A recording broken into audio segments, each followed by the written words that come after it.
पूरी दुनिया से ये खबर आने लगी कि फोन्स में परे परे आग लग जा रही है।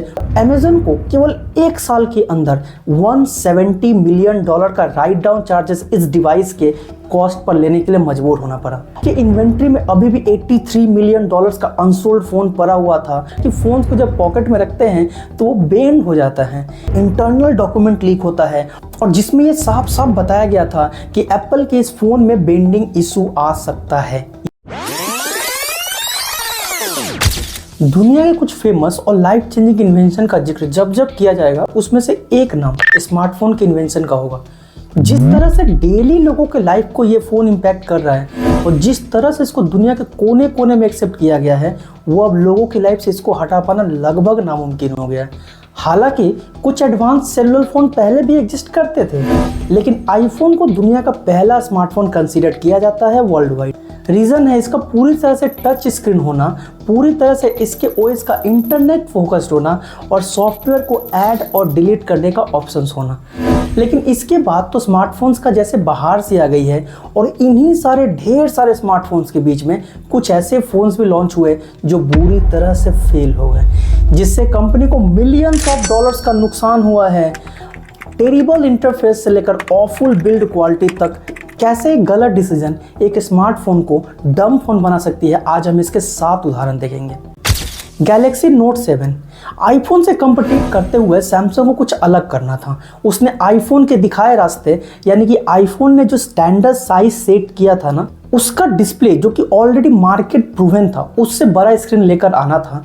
तो उसने गैलेक्सी नोट 7 में स्क्रीन को 3.5 इंचेस से बड़ा कर दिया। ये नया डिवाइस एक नए मार्केट कंज्यूमर्स को बहुत ज़्यादा अट्रैक्ट किया। लोग लार्जर मोबाइल डिवाइसेस को बाई भी किए। नोट 7 काफ़ी वायरल हुआ और बेस्ट सेलिंग प्रोडक्ट भी रहा। लेकिन 2016 में कुछ ऐसा हुआ जो किसी भी स्मार्टफोन ब्रांड के लिए, इवन कंज्यूमर्स के लिए भी शॉकिंग था। पूरी दुनिया से ये खबर आने लगी कि फोन्स में परे परे आग लग जा रही है, वो भी अपने आप। अब देखो, स्मार्टफोन में तो ऐसे ढेरों सारे प्रॉब्लम्स आते रहते हैं टाइम टू टाइम, लेकिन किसी भी फ़ोन में अपने आप आग लग जाना ये किसी को भी गवारा नहीं हुआ।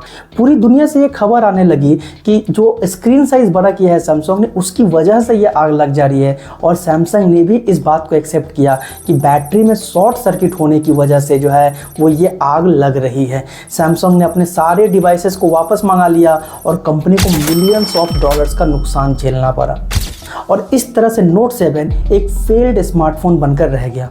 Amazon fire phone.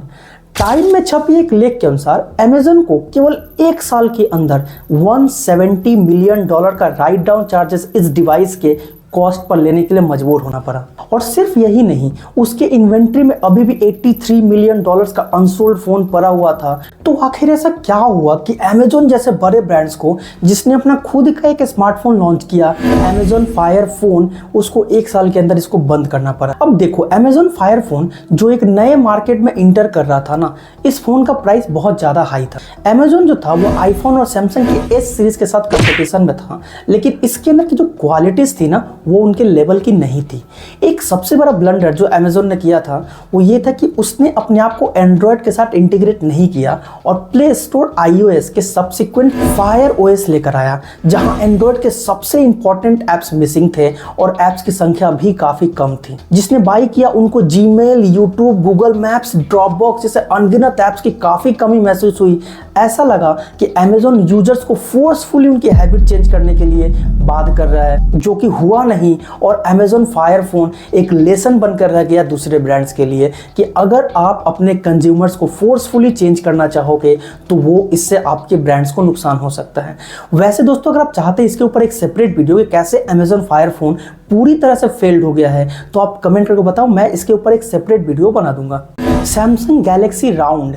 Flat display जब मार्केट में बिक सकता है तो कर्व डिस्प्ले क्यों नहीं? ये सोच सैमसंग को तब आई थी जब उसने पहली बार सैमसंग गैलेक्सी राउंड को लॉन्च किया था। लेकिन उसने जो सबसे बड़ी गलती की थी वो डिस्प्ले को उल्टे साइड से कर्व्ड कर दिया था, यानी कि डिस्प्ले कुछ इस तरीके से जो था वो कर्व्ड था और फोन दिखने में कुछ इस तरह का लगने लगा। ये फोन जब मार्केट में आया तो काफी इंटरेस्टिंग था और लोगों ने इसे बाय भी किया। लेकिन बाय करने के बाद उनके अंदर जो सबसे बड़ी दिक्कत स्टार्ट हुई ना, कि फोन को पॉकेट में रखने में दिक्कत होने लगी, क्योंकि फोन फ्लैट नहीं था, फोन जो है वो कर्व्ड था और कर्व्ड भी उल्टे तरीके से था ना, तो टेबल पे रखो तो ऐसा लगता था कि झूला झूल रहा है। ओवरऑल ये काफ़ी गिमिकी इन्वेंशन लगा और लोगों का मन उठने लगा। धीरे धीरे लोगों का कंप्लेंट बढ़ने लगा और सैमसंग को जल्द ही अपनी सारी यूनिट्स को वापस मंगानी पड़ी और इस तरह से सैमसंग गैलेक्सी राउंड एक फेल्ड स्मार्टफोन बना और सैमसंग को इससे काफ़ी नुकसान झेलना पड़ा। Blackberry storm. अक्सर ऐसा देखा गया कि जब कोई कंपनी इनोवेटिव प्रोडक्ट को बनाने और सब्सिक्वेंटली उसके सेल्स का लीडर बन जाती है ना, तो वो अपने आप को डिफरेंट प्रोडक्ट्स में ढालने की कोशिश नहीं करती है और चाहती है कि वो जो कर रही है वो करती रहे। ठीक यही हुआ था ब्लैकबेरी के साथ। दोस्तों एक टाइम पे ब्लैकबेरी टेक मार्केट को लीड कर रही थी, स्पेसिफिकली बिजनेस यूजर्स के बीच में, लेकिन समय के साथ इसका इनोवेशन ना करना और मार्केट में उसी वक्त आईफोन की धमाकेदार एंट्री ब्लैकबेरी के लिए शॉकिंग था। 2008 में जल्दी बिना प्रॉपर प्लानिंग के उसने सबसे पहला टच स्क्रीन फोन यानी कि ब्लैकबेरी स्टॉर्म को अनाउंस किया। इस फोन को बनाने में और कीबोर्ड से पूरी तरह से टच के स्क्रीन पर जाने में ब्लैकबेरी को केवल 2 साल का समय मिला और जब ये फोन स्टोर्स में आए तो ये साफ विजिबल था। ना तो हार्डवेयर ना तो सॉफ्टवेयर पूरी तरह से कुक्ड थे। फोन काफी बल्कि था और आईफोन के मुकाबले खराब भी नहीं हो पाया। रिजल्ट ये था ये फोन एक काफी मिजरेबल फेलियर था। Red Hydrogen 1। कभी कभी कंपनी एग्जिस्टिंग टेक्नोलॉजी का नोवेल एप्लीकेशन लेकर आती है और कुछ एक्साइटिंग चीजें इनोवेट करती है और कभी कभी क्या होता है कि कंपनी एग्जिस्टिंग टेक्नोलॉजी का इस्तेमाल करके कुछ ऐसा बना देती है जिसको ना तो कोई चाहता है ना तो वो सही से वर्क करती है और प्राइस भी बहुत ज़्यादा हो जाता है। This is the story of Red Hydrogen 1, a phone created to meet a demand that did not exist using technology that did not work. Digital camera बनाने वाली कंपनीज में बहुत बड़ा नाम रेड ने जब एक स्मार्टफोन लॉन्च करने का मतलब अनाउंस किया था ना, तो एक्सपेक्टेशंस काफ़ी हाई थी, लेकिन रेड ने अपने शानदार कैमरा बनाने वाले रेपुटेशन से हटकर एक होलोग्राफिक 3D लाइक डिस्प्ले बनाने का सोचा जो कि इतना हेजी था कि व्यूअर्स को बीमार कर दे। जनरली 3D टेक्नोलॉजी में 2V टेक होता है, यानी कि आपको 2 डिफरेंट व्यूज दिखते हैं, लेकिन रेड ने इसमें 4V टेक का यूज किया था, यानी कि आपको 4 डिफरेंट व्यूज दिखने वाले थे। लेकिन कुछ ही ऐप्स को ये सपोर्ट करता था और उनमें भी बस वो उन्हीं को सपोर्ट करता था जिस ऐप को स्पेशली इसी फोन के लिए बनाया गया था। जिस ऐप को ये सपोर्ट करता था उसमें भी ऐसा लगता था कि आइकॉन्स ट्रैवल कर रहे हैं। मतलब ओवरऑल लोगों के अंदर ये काफ़ी ज़्यादा जो है वो डिसअपॉइंटमेंट लेकर आया। फ़ोन काफ़ी बल्कि था और हेवी था, मतलब कि एक टाइम पे तो ये चलने लगा था ना कि रेड हाइड्रोजन 1 अगर किसी के ऊपर में गिर जाता है तो 1 महीने तक उसके ऊपर रेड का जो है वो मार्क छपा रहेगा। प्राइसेस काफ़ी हाई थे और टेक्नोलॉजी जिसकी ना तो जरूरत थी ना ही वो वर्क करती थी। ये सभी रीजंस की वजह से जनता ने इसको पूरी तरह से नकार दिया और रेड हाइड्रोजन 1 बुरी तरह से फेल हो गया। आईफोन 6। एप्पल ने आईफोन के फर्स्ट इंस्टॉलमेंट के साथ टेक की दुनिया में एक रिवॉल्यूशन ला दिया था for creating innovative and quality product. तो लोगों के लिए आईफोन ऑलरेडी एक भरोसे का प्रतीक बन चुका था अनटिल आईफोन 6। आईफोन 6 जब मार्केट में आता है तो मल्टीपल रिपोर्ट्स आने लगते हैं कि फ़ोन्स को जब पॉकेट में रखते हैं तो वो बेंड हो जाता है। ये इशू हाईलाइट तब हुआ जब अनबॉक्स थेरेपी ने इस पर एक वीडियो बनाया और सिर्फ अपने हाथों से जब फ़ोन पर प्रेशर दिया, यानी कि हल्का सा ही प्रेशर दिया, तो शॉकिंगली फ़ोन वॉल्यूम बटन के पास से सेंटर में बेंड हो गया।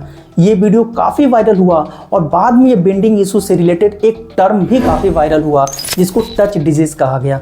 ये स्थिति तब ज़्यादा चर्चा में आ जाती है जब एप्पल का एक इंटरनल डॉक्यूमेंट लीक होता है और जिसमें ये साफ बताया गया था कि एप्पल के इस फ़ोन में बेंडिंग इशू आ सकता है, यानी कि एप्पल को ऑलरेडी इसके बारे में पहले से पता था। लोगों के अंदर नाराज़गी और गुस्सा साफ दिख रहा था। प्रीमियम प्राइस पे करो, फ्लैगशिप फोन्स को बाई करो, ये सिर्फ जानते हुए कि कंपनी ऑलरेडी इसके बारे में जानती है और एक सब पर फोन्स को लॉन्च करती है। बहरहाल एप्पल ने ये गलती दोबारा नहीं की और अपने नेक्स्ट फोन्स में इन गलतियों का पूरा ध्यान रखा है। लेकिन एप्पल जैसे कंपनीज के लिए, आईफोन जैसे ब्रांड के लिए आईफोन 6 जो है वो एक काले धब्बे की तरह है। Samsung Galaxy fold. सैमसंग ने अपने इस फोन के साथ में वो एक्सपेरिमेंट करने की कोशिश की थी ना जो उस वक्त तक इम्पॉसिबल लग रहा था, यानी कि सिंगल स्क्रीन को फोल्डिंग स्क्रीन में कन्वर्ट करना। इसके टेक्नोलॉजी को पूरा करने के लिए सैमसंग ने प्लास्टिक फिल्म का यूज किया था और प्रॉब्लम्स वहीं से स्टार्ट होती है। ये प्लास्टिक प्रोटेक्टिव गार्ड की तरह देखने में लग रही थी और लोगों ने उसको यही समझकर निकालना शुरू कर दिया।